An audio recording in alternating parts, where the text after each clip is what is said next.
बेसब्र हैं, तैयार हैं और कह रहे हैं मेरे साथ वाह वाह क्या बात है। भाई बेताब और बेसब्र तो आप होंगे ही, क्योंकि कविताएं सुनने की जो बेताबी है जिंदगी से जाती नहीं और जानी भी क्यों चाहिए साहब। कविताएं जो हमारी जीवन की घटनाओं को इस कदर प्रस्तुत करती है कि दुर्घटनाएं भी अच्छी लगने लगती है। अब हुआ यूं साहब कि मुझे शैलेश लोढ़ा की एक बरसों पुरानी कविता अचानक याद आ गई। वो कहते हैं कि एक 40 वर्षीय बस के कंडक्टर को देख कुंवारा हमारे मन में विचारा कि ये बेचारा आखिर क्यों है गम का मारा। एक 40 वर्षीय बस के कंडक्टर को देख कुंवारा हमारे मन ने विचारा कि ये बेचारा आखिर क्यों है गम का मारा। आखिर प्रश्न का तीर मारा, भाई श्री कंडक्टर नारायण अब तक ब्याह नहीं किया, इसका क्या है कारण। वो बोला मैं क्यों चढ़ूं बलि, दुर्घटना से देर भली। दुर्घटना को घटना बनाने का काम करती है कविता। भाई वाह वाह, ये तो भाई लखन मियां क्या बात है, इस पे तो जरा सुर भी हो सकता है। दुर्घटना को घटना बनाने का काम करती है कविता और रांची को पटना बनाने का काम करती है कविता। जीवन में घटनाएं दुर्घटनाएं हमारा रास्ता रोक लेती हैं साहब। जैसे एक क्लास में एक टीचर ने बच्चे को पूछा कि बच्चों बताओ दुर्घटना और दुर्भाग्य में क्या फर्क है। बच्चा खड़ा हुआ, बोले सर मान लीजिए छत अभी गिर जाए तो ये दुर्घटना, और आप उसके बाद भी बच जाओ तो हमारा दुर्भाग्य। अब घटना से तो आप मिल ही चुके हैं, आइए मिलते हैं खूबसूरत दुर्घटना से। आइए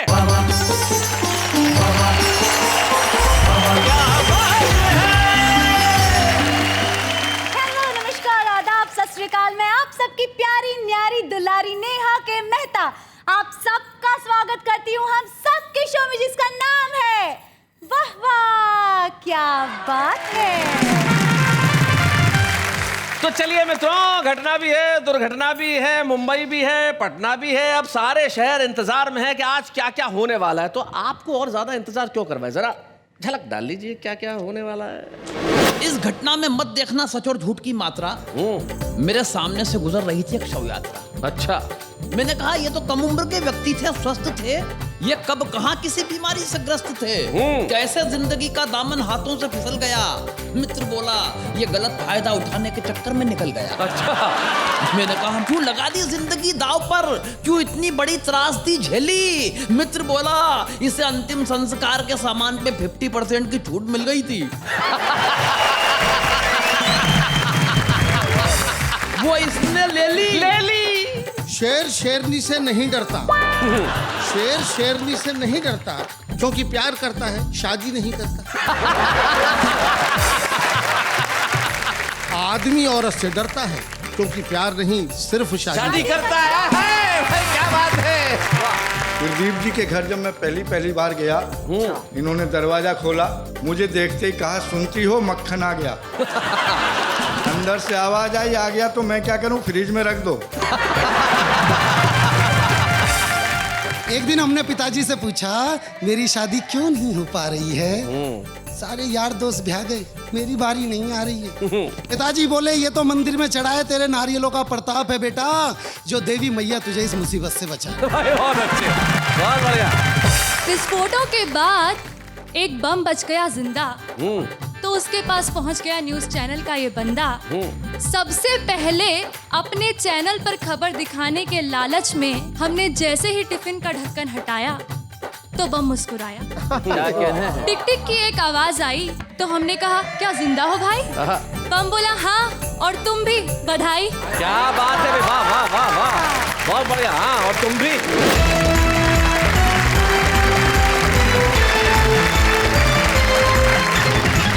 स्वागत है आपका उसी कार्यक्रम में जिसका नाम है वाह वाह क्या बात है। और हमारे साथ हमारे 3 कवि मित्र बैठे हैं। सबसे पहले परिचय करते हैं। हम एक मध्य प्रदेश में बहुत छोटा सा गांव है अकोदिया मंडी, वहां से आते हैं और उनका नाम गोविंद राठी होता है और हास्य रस की कविताएं भी वीर रस के अंदाज में पढ़ते हैं। शैलेश भैया मैं तो मोहब्बत वाला आदमी हूँ, मैंने कहीं लिखा था कि खुद अपने ही हाथों से आग मत लगा, ये दिल के रिश्ते हैं दिमाग मत लगा। हाय हाय हाय हाय हाय हाय हाय। और तू मेरी मोहब्बत का कायल है अगर, इसमें 2 का गुणा कर 4 का भाग मत। हाय हाय हाय हाय हाय हाय। अकोदिया मंडी से हमारे साथ आते हैं गोविंद राठी। उनके पास जो बैठे हैं वो मुरादाबाद से आते हैं और नाम भी बड़ा कमाल का है साहब। इनके बिना जो बीच में बैठे हुए ना कुछ भी संभव नहीं है। तरक्की चाहिए तो इनकी जरूरत, जीवन में कुछ सफलता चाहिए तो इनकी जरूरत, जरूरत। पैसा कमाना है तो इनकी जरूरत, यानी कि हर जगह जिनकी जरूरत हो, बताओ वो कौन होगा?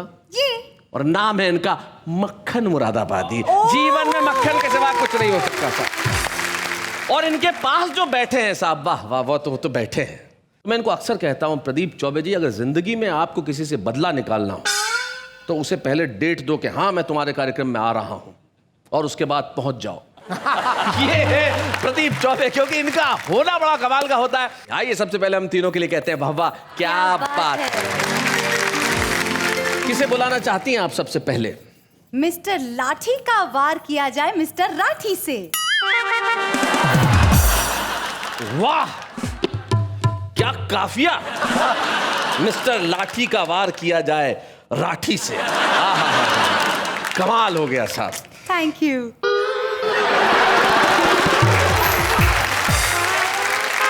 इनका साहित्य उमड़ घुमड़ के बाहर आए उससे पहले भाई गोविंद राठी आओ। मुझे नहीं, जनता को भी बचाओ। जरा जोरदार तालियां गोविंद राठी।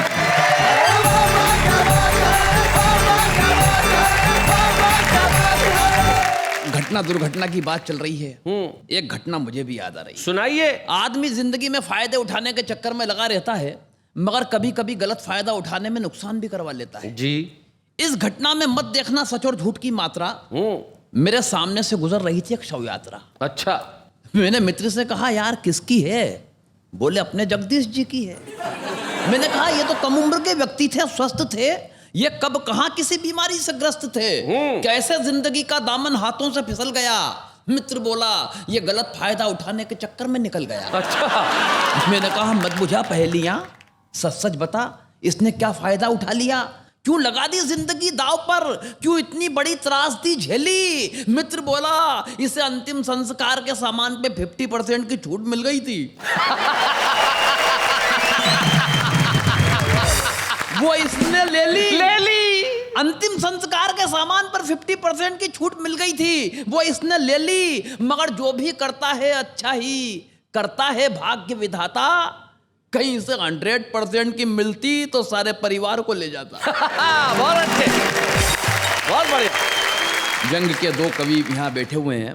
मैं चाहता हूँ शैलेश भाई एक व्यंग का टुकड़ा आपसे सुनाएं। चाहता हूँ। एक घटना फिर देखें। जी। बीमारी में राजनीति। वाह, बीमारी में राजनीति। हालांकि देश की राजनीति ही बीमार है जी, लेकिन फिर भी मैं पढ़ने की कोशिश करता हूँ। स्वागत। 25 तरह की बीमारियों से ग्रसित नेताजी को डॉक्टर ने 25 तरह से समझाया, मगर अफसोस एक शब्द भी नेताजी को बीमारी का समझ में नहीं आया। वो भन्नाकर डॉक्टर से बोले मुझे डॉक्टरी भाषा में मत उलझाओ, हो सके तो मुझे मेरी भाषा में समझाओ। अच्छा। डॉक्टर पहले थोड़ा शक पकाया, फिर उसने नेताजी की भाषा में नेताजी को बताया। बोले नेताजी आपका ब्लड प्रेशर आपके द्वारा किए गए घोटालों की तरह बढ़ गया है। वाह वाह, बहुत अच्छे। आपका ब्लड प्रेशर आपके द्वारा किए गए घोटालों की तरह बढ़ गया है। आपका लीवर एकदम आपके चरित्र की तरह सिकुड़ गया है। क्या बात है, बहुत बढ़िया।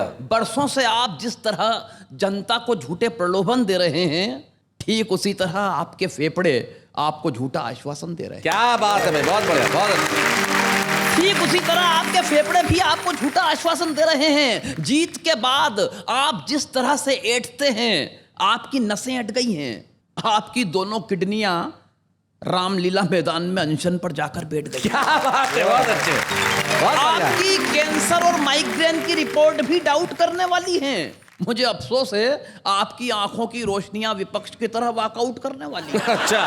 तो पंक्तियां देखिए शैलेश भैया, आपकी नमक हरामी की आदत से शरीर में नमक की तो भरपाई हो गई है, वाह वाह वाह, बहुत मगर अच्छे। चुनावी सभाओं में मीठा मीठा बोलने से आपकी शुगर हाई हो गई। क्या बात है भाई, बहुत बढ़िया गोविंद, बहुत अच्छा।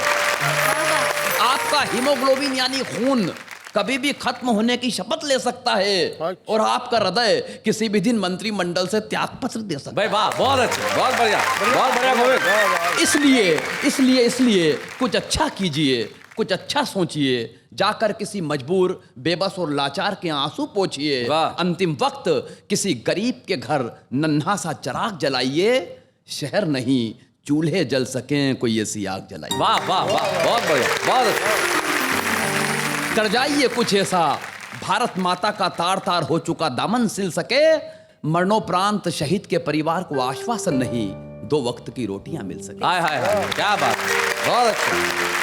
कर जाइए कुछ ऐसा, जुर्म और भ्रष्टाचार की सारी सलाखें टूट जाएं, जो आंखें उठे किसी भी सरबजीत की तरफ वो आंखें फूट जाए। वाह वाह वाह, बहुत कर दीजिए कुछ ऐसा, मुफलिस अपनी बेटी के हाथ में मेहंदी रचा सके, जाते जाते बना जाइए वो कानून जो सड़कों पर लुटती हुई दामनी को बचा सके। क्या बात है, वाह, बहुत बढ़िया। वरना वरना वरना वरना हवा हो जाएगी पल भर में ये जितनी भी शोहरत है, क्योंकि सच तो यह है नेताजी, आपको दवाओं की नहीं दुआओं की जरूरत है। क्या बात है भाई, बहुत बढ़िया गोविंद, बहुत अच्छा।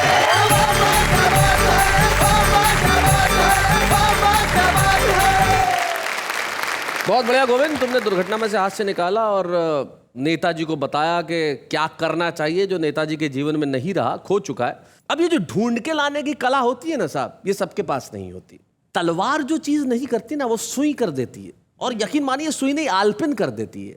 तलवार से आप वार करेंगे तो शायद किसी का कत्ल कर देंगे, लेकिन अगर आलपिन गड़ाएंगे ना साहब, तो दर्द भी होगा और चीख भी नहीं निकलेगी। अब यही कविता का सबसे बड़ा कर्म है कि दर्द हो और चीख न निकले। ये प्रदीप चौबे ही हैं जो जीवन के फलसफे को सिर्फ एक पंक्ति में इस तरह कहते हैं कि पर्स नोटों से भरा होता है तो मरुस्थल भी हरा होता है। इसलिए जीवन में हरा भरा होने के लिए आदमी को भीतर से भरा होना बड़ा आवश्यक है। हम एक ऐसे कवि को बुलाना चाहते हैं जो अंदर बाहर सब जगह से हरा भरा है। आइए प्रदीप चौबे, जरा जोरदार।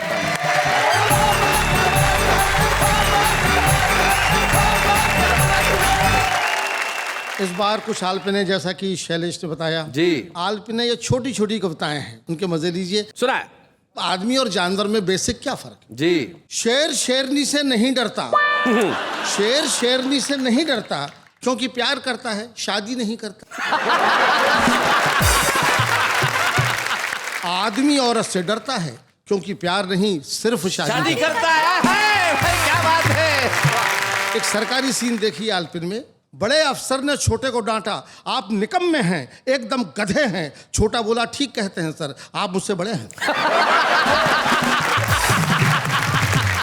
बीवी एक तो जीने नहीं देती, बीवी एक तो जीने नहीं देती, ऊपर से करवा चौथ रखती है, मरने भी नहीं देती है। बहुत बढ़िया। कहते हैं कि हर सफल आदमी के पीछे एक स्त्री का हाथ होता है, पुरानी का।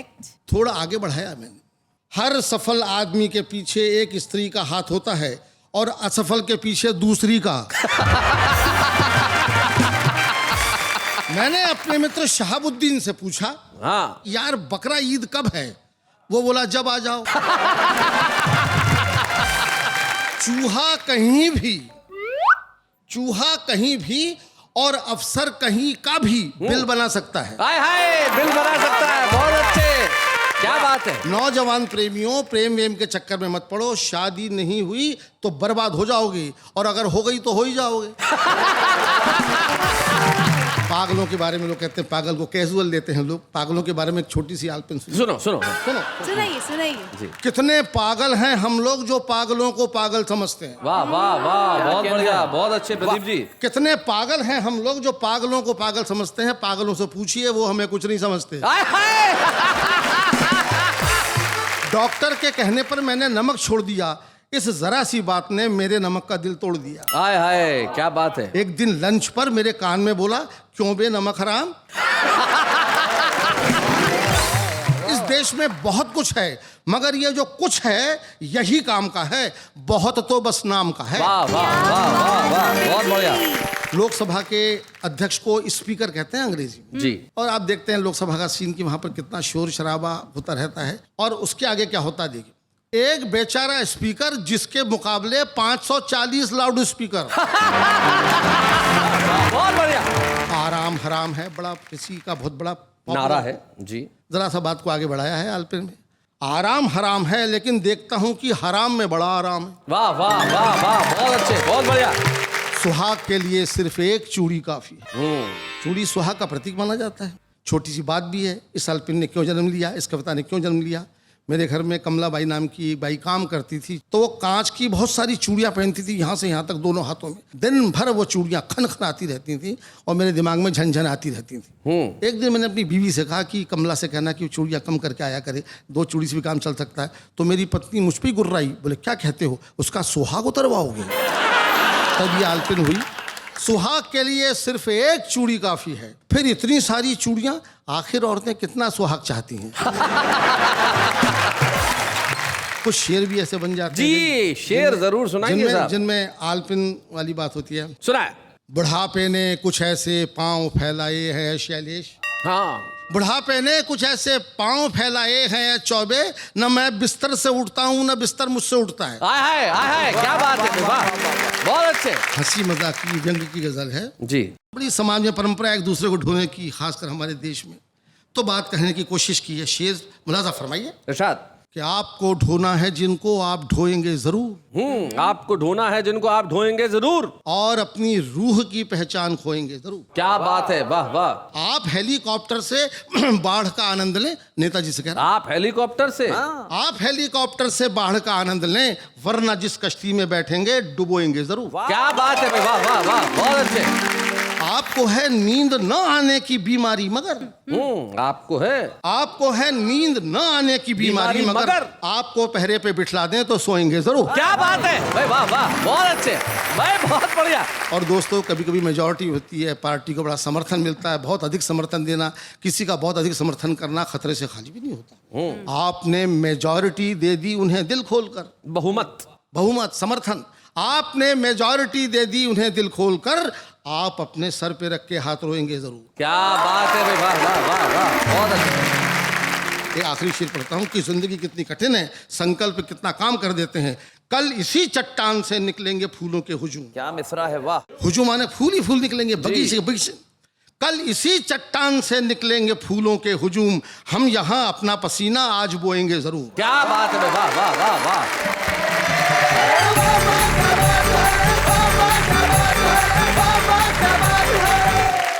भाई वाह प्रदीप चौबे जी, भाई क्या बात है, बहुत बढ़िया। ये जो जीवन का सच है, छोटी छोटी बातों से सच कितना बढ़िया निकलता है। जैसे क्लास में एक टीचर ने बच्चे से कहा, प्रदीप जी बताओ गन्ने से क्या प्राप्त होता है? बच्चा बोला, सर पता नहीं। अरे बोले, शक्कर कहाँ से मिलती है? बोले, पड़ोसी के घर से। तो ये जो छोटी छोटी चीजें मांगने का आनंद होता है, पड़ोसी के घर से कभी शक्कर मांग ली, कभी चाय की पत्ती मांग ली, कभी दाल मांग लिया, कभी चावल मांग लिया, कभी नमक मांग लिया, और कुछ न मिला तो मक्खन मांग लिया। आइए मक्खन मुरादाबादी जी, जरा जोरदार ताली।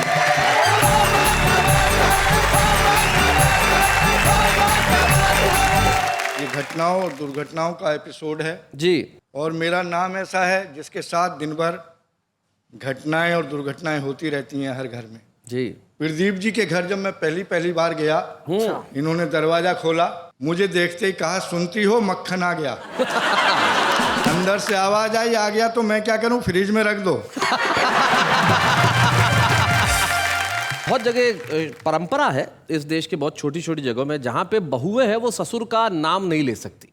हमारे वहाँ एक ऐसे मक्खन लाल जी थे, तो बहू थी, जब मक्खन बनाने के लिए प्रक्रिया जो चलती है, दूध को गरम वरम कर रही थी, तो उसने अपनी सासू को कहा कि भाई दूध पे मक्खन आ गया। तो सासू ने डांटा, बोले देखो ऐसे ससुर का नाम नहीं लेते, थोड़ा तमीज से रहा करो। तो ठीक है, दूसरे दिन फिर वही जब काम कर रही थी तो उसने बिलोते हुए कहा, सासू जी दूध पे ससुर जी आ गए। मैं शैलेश जी उसी मोहल्ले में रहता हूं जहां मक्खन जी नहीं कहा जाता, मक्खन ही कहा जाता है बहू के द्वारा जी। और मैं रचना दे रहा हूं आपको उन घटनाओं से जोड़कर। हरियाणा की बस में एक तगड़ी सी महिला से मैंने पूछा, क्या तुम हरियाणा की हो? बोली हाँ, और तुम?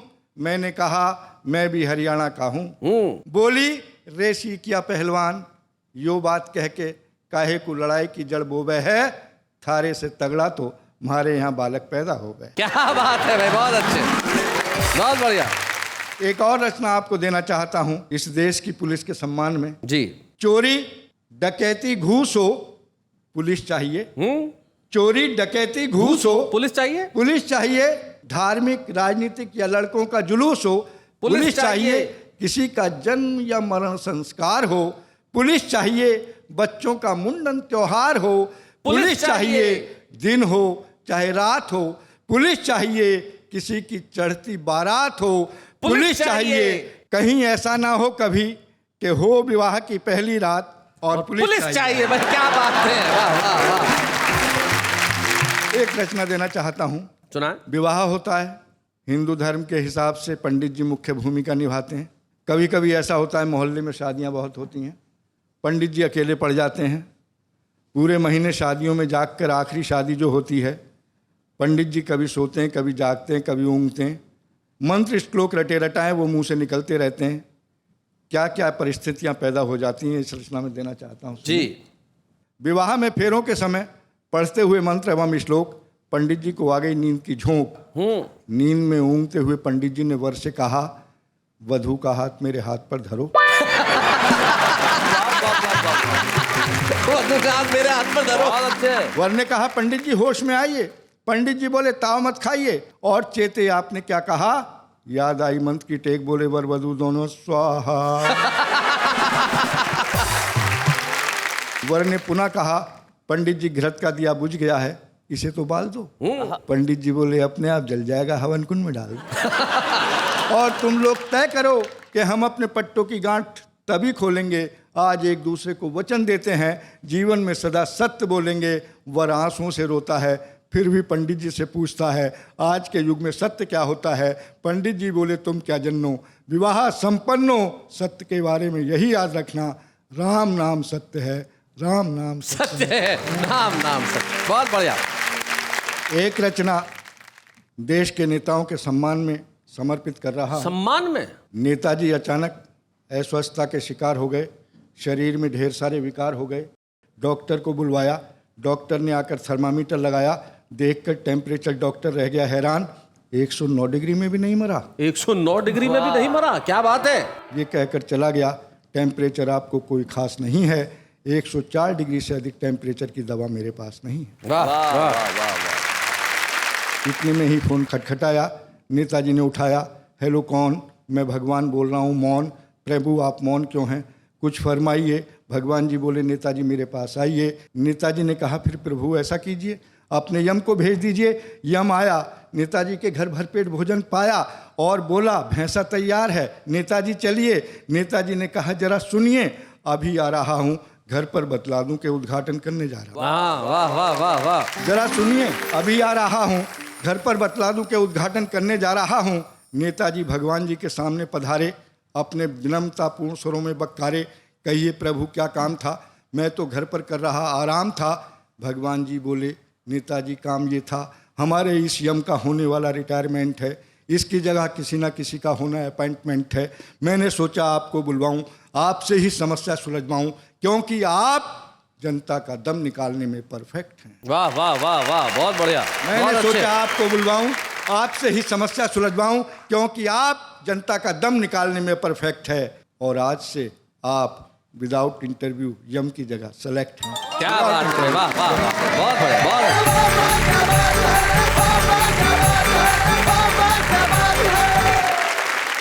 भाई वाह। मक्खन जी, जिस तरह इस कविता से आपने नेताओं का सम्मान किया, हम भी आपका सम्मान करते हैं। मतलब कहने का मतलब ये है कि सम्मान अपना अपना है, जैसा करता है, लेकिन आपने पहले पंडित जी से राम नाम सत्य कहलवाया, फिर नेताजी को यम बनाया। तब मुझे एक बड़ा पुराना किस्सा याद आता है कि साहब मर के दो आदमी ऊपर पहुंचे, तो दोनों आपस में बात करने लगे, अपने अपने मौत का कारण पूछने लगे, भाई तू कैसे गया, तू कैसे गया? तो पहला बोला, यार मैं तो क्या है कि भयानक ठंड का शिकार हो गया था, इसलिए हो गया मेरा।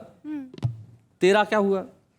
बोले, यार एक दिन मैं घर पे आया तो अंदर चप्पल की जोड़ी पड़ी हुई थी, अंदर बीवी के किसी से बात करने की आवाज़ आ रही थी, तो मुझे लगा बीवी जो है वो धोखेबाज है, किसी के साथ बैठी है, बातें बातें कर रही है, उससे प्यार व्यार करती होगी। तो मैं अंदर गया, बड़ा गुस्से हुआ, देखा तो अंदर कोई नज़र नहीं आया, इधर कमरा देखा, वो कमरा देखा, खिड़की छान मारी, पर्दे हटाया, कोई भी नज़र नहीं आया।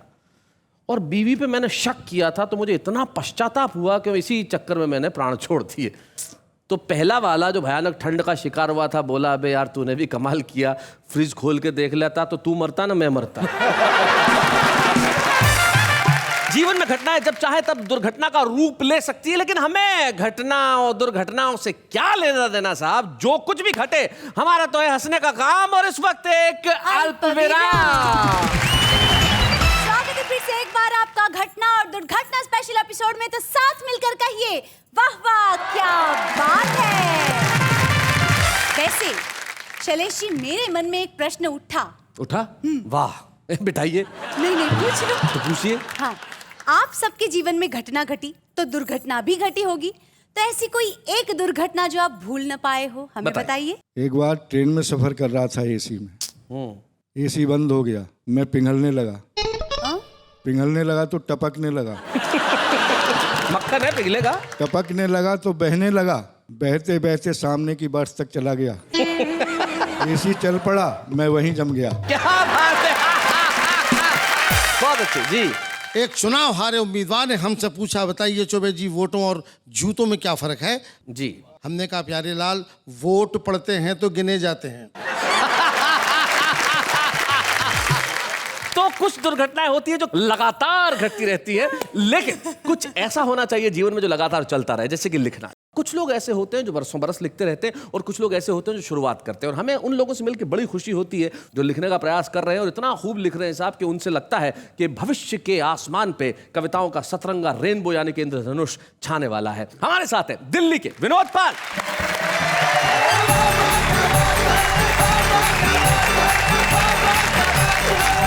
अब दुर्घटना की बात हो रही थी, मैं शैलेश जी छोटा से घर के एक किस्सा बताऊंगा, और ये रियल किस्सा है। जब हम छोटे से थे, हम 3 भाई थे, तो पिताजी कभी कभी महीने में एक बार क्लास लगा लेते थे, लाओ अपना होमवर्क निकाल के लाओ। तो तीनों भाई खड़े हो जाते थे। पापा जी उस वक्त पे किसी किसी दिन में पहाड़े टेबल बीच में से, और जो डॉटिंग टेबल होती है वो सबसे ज्यादा खतरनाक होती है साहब, जो बीच में कहीं से भी पूछ ली जाए। जी। पिताजी ने बड़े भाई से पूछा, नोचोक 27। बीच वाले भाई मंझले भैया बोले, पापा जी 28 होते हैं ना। अब मेरे छोटे होने का फायदा ये था, मैं पीछे जोड़ चुका था। मैं बताऊं? कह रहे अच्छा तू बताएगा, बता 12 चौक कितने होते हैं। ये दुर्घटनाएं होती हैं साहब जी। एक दिन हमने पिताजी से पूछा, मेरी शादी क्यों नहीं हो पा रही है? सारे यार दोस्त ब्याह गए, मेरी बारी नहीं आ रही है। पिताजी बोले, ये तो मंदिर में चढ़ाए तेरे नारियलों का प्रताप है बेटा, जो देवी मैया तुझे इस मुसीबत से बचाए। बहुत अच्छे, बहुत बढ़िया। मैंने पूछा, पिताजी आप इसे मुसीबत क्यों मानते हैं? तो पिताजी ने अपना पास्ट बताया मुझे, और वो पास्ट इस प्रकार से। जी। जब से शादी हुई तब से रोता रहा। पिताजी बोल रहे हैं तुम्हारे? पिताजी बोले जी। याद कर बीते दिन खुश में होता रहा, जब से आशिक से मैं बन गया था पति। जब से आशिक से मैं बन गया था पति। साड़ियाँ तेरी माँ की मैं धोता रहा। बहुत अच्छे। और अब आपको एक शेर से जोड़ता हूँ साहब, जो सिर्फ कुंवारों के लिए, और मैं चाहूंगा यहाँ पे कुंवारे उन्माद में रहें जी। कि जमी पे रह के क्यों आसमान ढूंढते हो? सुनो। हाँ, कुंवारी। जमी पे रह के क्यों आसमान ढूंढते हो, पतझड़ में घर बसा के क्यों बागवान ढूंढते हो, और शादी ही हर समस्या की जड़ है प्यारे। अरे कुंवारो क्यों अपनी मौत का सामान ढूंढते? तो मैं अपने जीवन में घटी एक छोटी सी दुर्घटना से आपको जोड़ रहा हूँ साहब जी। हम पिताजी के साथ अपने लिए बहू देखने गए थे। फोटो में तो जच गई थी, अब की बार बहू देखने गए। अच्छा, ये बढ़िया बात है। लड़की वालों के घर पहुंचे तो देखा जब नजारा था, सास सज धज के खड़ी थी मेरी, ससुरा झाड़ू लगा रहा। अच्छा, घर में सास की चलती थी, एक दृश्य समझा रहा था। सास के तन पे बनारसी साड़ी और लुंगी में ससुर हमारा था, और मेरा होने वाला साला तो गजब ढा रहा था, जोरू का गुलाम बीवी की साड़ियां धो धो के सुखा रहा था। अच्छा। ससुर ने अंदर बुलाया, सोफे पे बिठाया। जैसे ही हम सोफे पे बैठे, मुंह से निकला उई। उठ के देखा तो सोफे पे गड़ी हुई थी सुई। ससुर बोला, बेटे मैंने तेरी सास की साड़ी में फॉल लगाया था, और जल्दबाजी में इस सुई को उल्टा मैंने ही गड़ाया था। क्या बात है। खैर, उसे चाय नहीं मैं कह सकता, हमारे लिए जो आई थी लगता था जैसे चाय नहीं आयुर्वेदिक दवाई थी। और चाय के साथ जो बिस्कुट आए थे, लगता है गलती से परोस दिए, कुत्तों के लिए मंगवाए। एक तरफ तो मेरा ससुर अपनी बकवास बातों से मेरा सिर धुन रहा था, बगल में खड़ा लड़की का जीजा स्वेटर बुन रहा था। इतने में ससुर ने बेटी आ जाओ कहकर आवाज जो लगाई, 2.5 हाथ का घूंघट करके वो लड़की फिर आई। मैंने बोला जी मैं लड़की से अकेले में बात करना चाहता हूँ। हाय हाय, शर्माते हुए, लजाते हुए। ससुर बोला आइए समधी जी मैं आपको अपनी रसोई दिखाता हूँ। रसोई दिखाता हूँ। उनके जाते ही मैंने पूछा हेलो क्या नाम है तुम्हारा? बोली जी पूरा नाम लूसी है हमारा। मैंने कहा जी आपको नहीं लगता कि आपका नाम कुत्ते कुतियाओं से मिलता जुलता है? वो बोली मेरा तो सिर्फ नाम है, आपका तो हुलिया भी मिलता है। हमने अपने आप को संभाला, अगला सवाल उसकी ओर डाला। मैंने कहा कहाँ तक पढ़ी हो ये तो बता दीजिए। वो बोली जितने आप पढ़ चुके उसमें से 12 क्लास घटा दीजिए। मैं बोला क्या मतलब? आप हैं चौथी फेल, फिर भला कैसे होगा आपका मेरा मेल? फिर उसने पूछा आपको किस नाम से जानते हैं? मैं कहा जी बंदे को विनोद पाल के नाम से पहचानते हैं। कह रही बेटा जिस तरह से तू तुक से तुक भिड़ा रहा है मुझको तो कोई छोटा मोटा कवि नजर आ रहा है। मेरे हाँ कहने पर कहने लगी अच्छा वाह वाह क्या बात है, पे कभी कविता सुनाई है? सच सच बता तेरी कविताओं से कितनी कमाई है? मैं बोला है पागल लड़की क्या तेरी समझ में नहीं आता है एक कवि का घर कविताओं से कहाँ चल पाता है? वो बोली वाह बेटे हास्य में व्यंग मार रहा है, कवियों के सामने कवियों की उतार रहा है।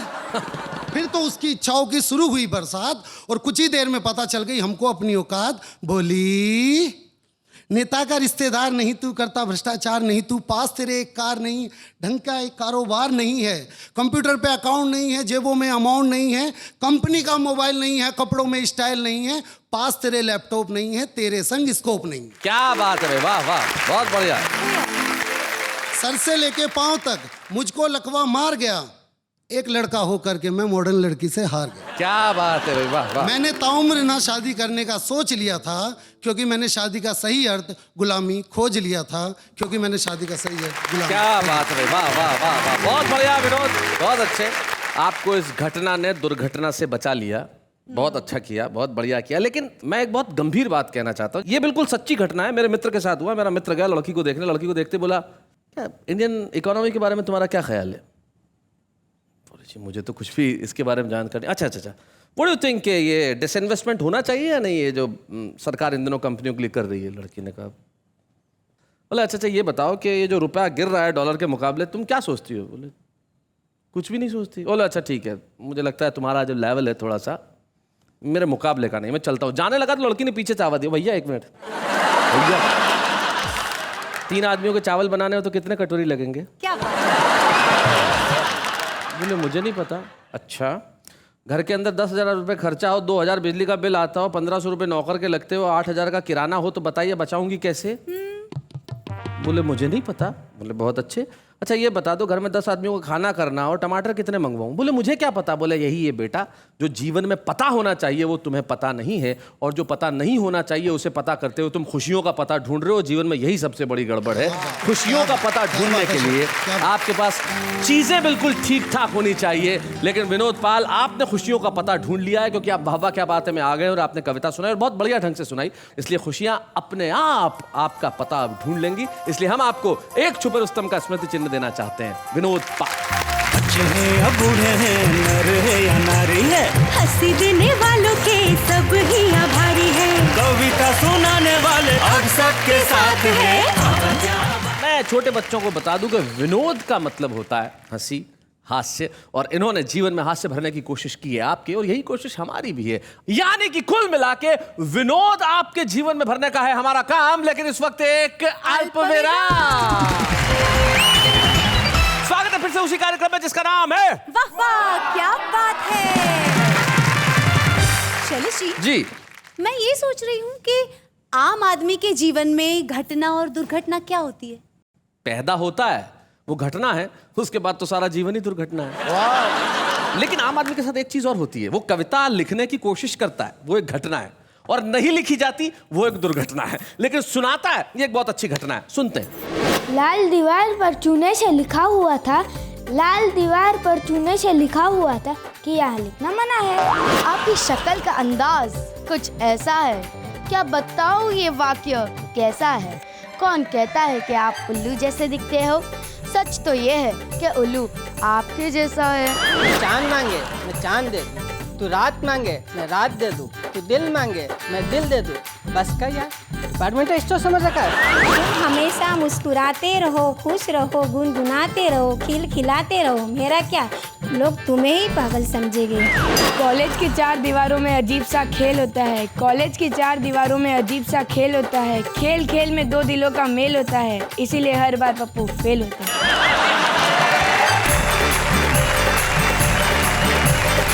तो भाई ये थे आम आदमी के विचार, आम आदमी की कविता। लेकिन आम आदमी कविताएं लिखे ये तो बड़ी खूबसूरत बात है, लेकिन आम आदमी पर कविताएं लिखी जाए ये इतना आसान नहीं होता। कुछ लोग ऐसे हुए जिन्होंने आम आदमी में बहुत कुछ लिखा और जब तक रहे बड़े खास रहे। मुझे आज के इस एपिसोड में एक ऐसे कवि मित्र की याद आती है जो न केवल बहुत अच्छा कवि था, एक बहुत अच्छा मित्र था, और एक ऐसा कवि जो मंच पे जब कविताएं पढ़ता था तो ऐसा होता ही नहीं था कि तालियों का शोर न उठे। और एक बड़ी महत्वपूर्ण बात यह है कि वो आज हमारे बीच में नहीं है, लेकिन जैसा कि हम जानते हैं कि कवि सशरीर हमारे बीच में न हो लेकिन उसकी कविताएं सदैव हमारे बीच में होती है। और जब वाहवा बहुत वर्षों पहले हम सारे देश के लोगों को दिखाते थे तब मुझे बड़ी खुशी है कि उस जमाने में उन्होंने आके कई बार हमारे साथ कविताएं पढ़ी। पहले नजर डालते हैं किस तरह से। वजन बढ़ जाने से बुरा हाल है। शरीर में न सुर है न ताल है, चेहरा तो ठीक ठाक है मगर चाल बेकार हो गई है, और ये कमर कमरे से हॉल हो गई। हद तो उस दिन हो गई भाई जब शहर का कसाई धीरे से बोला, साहब आप बकरा होते तो मजा आ जाता। ज्योतिषी को हाथ दिखाया तो बोला, भाई वाह वाह वाह वाह वाह वाह, कमाल है, क्या उम्र पाई है। ऐसी तैसी कर देंगे आप जमाने वालों की। आप तो उसी दिन मरेंगे जिस दिन शहर में 5 मौतें लिखी होंगी, एक आपकी 4 उठाने वालों की।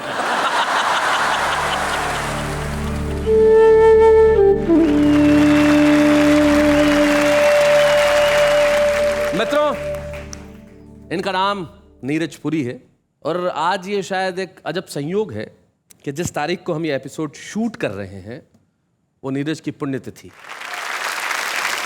तो आज इस अवसर पे हम चाहते हैं कि नीरज की कविता का पाठ वो करे जिसे कविता नीरज विरासत में देके गए। नीरज की पुत्री आस्था नीरजपुरी।